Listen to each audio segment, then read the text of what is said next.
சிவாயே நம்ம நான் உங்கள் சித்தத்தாயமா குருவின் துணை. எல்லோரும் நலமாக இருக்கணும். தமிழ் புத்தாண்டு நல்வாழ்த்துக்கள். தனதானிய செல்வ சகல பாக்கியத்தோடு இருக்கணும்.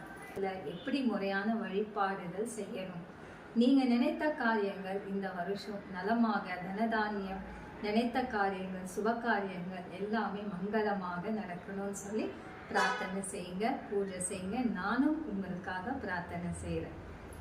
தமிழ் புத்தாண்டு ஒரு நாள் முன்னாடியே நீங்கள் வீடெல்லாம் சுத்தம் செஞ்சு வச்சிடுங்க. விக்கிரகம் நீங்கள் அபிஷேகம் செய்யும் போது முதல் பூஜாரெல்லாம் சுத்தம் செஞ்சிடுங்க. கொஞ்சம் மஞ்சள் தண்ணி எடுத்து வெட்டி வேர் போடுங்க, பச்சை கற்பூரம் போடுங்க. விக்கிரகங்களுக்கு நீங்கள் அபிஷேகம் செய்யறதுக்கு முன்னாடி மஞ்சள் தண்ணியில் நீங்கள் விக்கிரகத்தை போட்டு சுத்தம் செஞ்சிடுங்க. அபிஷேகம் எல்லாம் செய்துட்டு சந்தனம், குங்குமம், சுவாமி படத்துக்கு சந்தன குங்குமம் எல்லாம் வச்சிருங்க. அடுத்த நாள் காலையில் ஸ்நானம் செய்யும் போது அந்த ஜல தீர்த்தத்தில் நீங்கள் என்ன செய்யணும், முதல் கொஞ்சம் மஞ்சள் பொடி போடுங்க, ஒரு வெத்தலை போடுங்க, அருங்கப்பில் போடுங்க, பச்சை கற்பூரம் கொஞ்சம் போடுங்க, ஒரே ஒரு கல் உப்பு போடுங்க, எலுமிச்சப்பழம் ஒன்று போடுங்க, ஒரு பூ போடுங்க. தலைக்கு ஸ்நானம் செய்யும் போது ஜலகங்கா தேவியே புண்ணிய தீர்த்த பவம் அப்படின்னு சொல்லி நான் சரீர சுத்தையாமி சகல தோஷ நிவர்த்தியாமி, எல்லா தோஷமும் எங்களை விட்டு போகணும் அப்படின்னு சொல்லி ஜலஸ்தானம் பண்ணுங்க. வெளியே தண்ணி தெளிச்சு கோலம் போட்டு வாசல்ல 2 பூ விட்டு தோரணம் கட்டுங்க. 2 பகுதியில் வேப்ப கொத்து, அரசன் கொத்து, அரச இலை, அந்த குச்சியோட இலை இருக்கணும், அது கூட மா இலை 2 பகுதியில் வச்சிடுங்க. பூவால் அலங்காரம் செய்யுங்க, தோரணம் கட்டுங்க. 2 விளக்கு வாசல்ல ஏற்றிடுங்க. பூஜா அறையில் பூவால் அலங்காரம் செய்யுங்க. முதல்ல கலச பூஜை ரொம்ப முக்கியமானது. எல்லார் வீட்டுலையும் கலசம் வைங்க.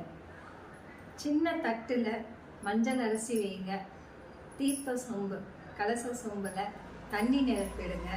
தண்ணி நிரப்பிட்டு அதில் மஞ்சள், குங்குமம், சந்தனம், விபூதி, பன்னீர், பச்சை கற்பூரம், ஒரு எலுமிச்சப்பழம், வேப்ப இலை, வில்வ இலை, ஒரு மலர், இது அத்தனையும் கலச தண்ணியில் போட்டுட்டு மா இலை 9 வைங்க.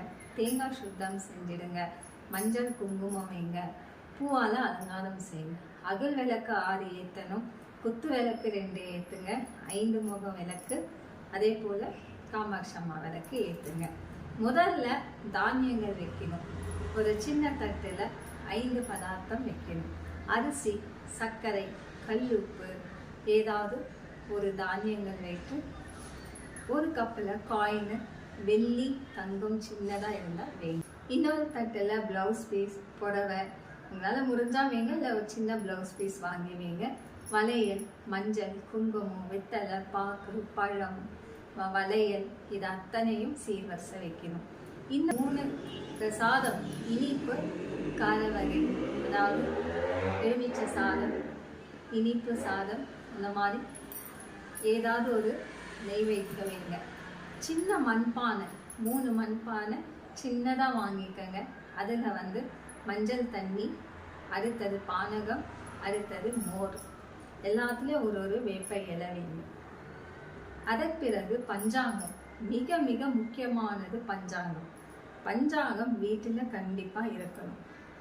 அந்த காலத்தில் பெரியவங்க பகவத்கீதை புஸ்தகம், பிறகு மகாபாரதம், ராமாயணம் கண்டிப்பாக இருக்கும். சிவபுராணம், சிவ மந்திரங்கள், இதை போல மந்திர புஸ்தகங்கள் அத்தனையும் இல்லத்தில் பெரியவங்க பூஜை அறையில் வச்சிருப்பாங்க.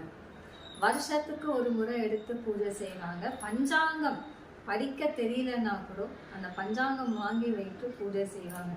இல்லத்தில் தோஷம் அண்டாது அப்படின்னு. அதன் பிறகு உங்கள் வம்சத்தில் யாராவது ஒருவர் ஆராய்ச்சியாளர் வரலாம், பஞ்சாங்க சாஸ்திரம் படிக்கிறவங்க வரலாம். அதனால் கண்டிப்பாக இருக்கணும். ஒவ்வொரு இல்லத்திலையும் பஞ்சாங்கம் இருக்கிறது நல்லது. இந்த வருஷம் பஞ்சாங்கம் வாங்குங்க.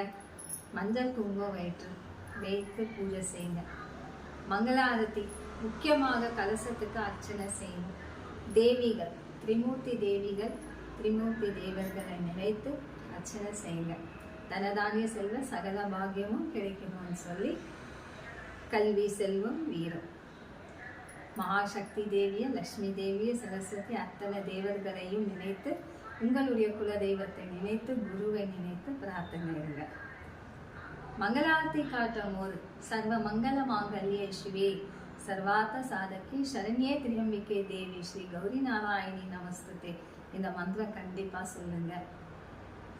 மந்திரம் சொல்லிட்ட பிறகு எல்லாரும் பிரார்த்தனை இருங்க. உலகம் மங்கள கிரகமாக பஞ்சபூத சக்தியால எந்த தொந்தரும் மனிதருக்காகட்டும் இந்த பூலோகத்துக்கு ஆபத்து வரக்கூடாது. நல்ல மழை பெய்யணும், நல்ல வெயில் இருக்கணும், பூலோக தேவலோகம் எல்லாமே சாந்தமா இருக்கணும். பஞ்சபூத சக்தியால யாருக்கும் எந்த ஆபத்தும் வரக்கூடாது. அத்தனை ஜீவராசிகளும் உணவோட சந்தோஷமா இருக்கணும், இந்த பிரபஞ்ச நலமாக இருக்கணும் அப்படின்னு சொல்லி ஒரு சின்ன தட்டுல 2 விளக்கு, ஒண்ணு நாட்டுக்காக ஒண்ணு வீட்டுக்காக. இந்த உலகத்துல எல்லாரும் நல்லா இருக்கணும்னு சொல்லி ஒரு விளக்கு ஏற்றணும், குடும்பம் நல்லா இருக்கணும்னு சொல்லி இன்னொரு விளக்கு ஏற்ற. தொந்தரவு வரக்கூடாது, ஆரோக்கியமா நலமா இருக்கணும்னு சொல்லி பிரார்த்தனை செய்யுங்க. பிரார்த்தனை செய்துட்டு முதல் தீர்த்தம் எடுத்துக்கணும். நீங்க அந்த தீர்த்த தண்ணியில கொஞ்சோண்டு லவங்கம், ஏலக்காய், பச்சை கற்பூரம் நல்லா பொடி செய்து துளசி இலை போட்டு அந்த தீர்த்த தண்ணி வைங்க. ரொம்ப முக்கியம். அந்த தீர்த்த தண்ணி பூஜைலாம் முடிச்சுட்ட உடனே எல்லாருக்கும் கொடுங்க. தீர்த்த தண்ணி குடிக்கும் போது புண்ணிய தீர்த்த பவம் அப்படின்னு சொல்லுங்க. அதற்கு பிறகு எல்லாரும் அமர்ந்து 2 நிமிஷம் உங்களுக்காக உங்களுடைய கோரிக்கையை நினைத்து பிரார்த்தனை இருங்க. எல்லாம் நலமாக நடக்கணும் இந்த வருஷம் அப்படின்னு சொல்லி பிரார்த்தனை செய்யுங்க. கண்டிப்பா இந்த வருஷம் எல்லாரும் நலமாக இருப்பீங்க.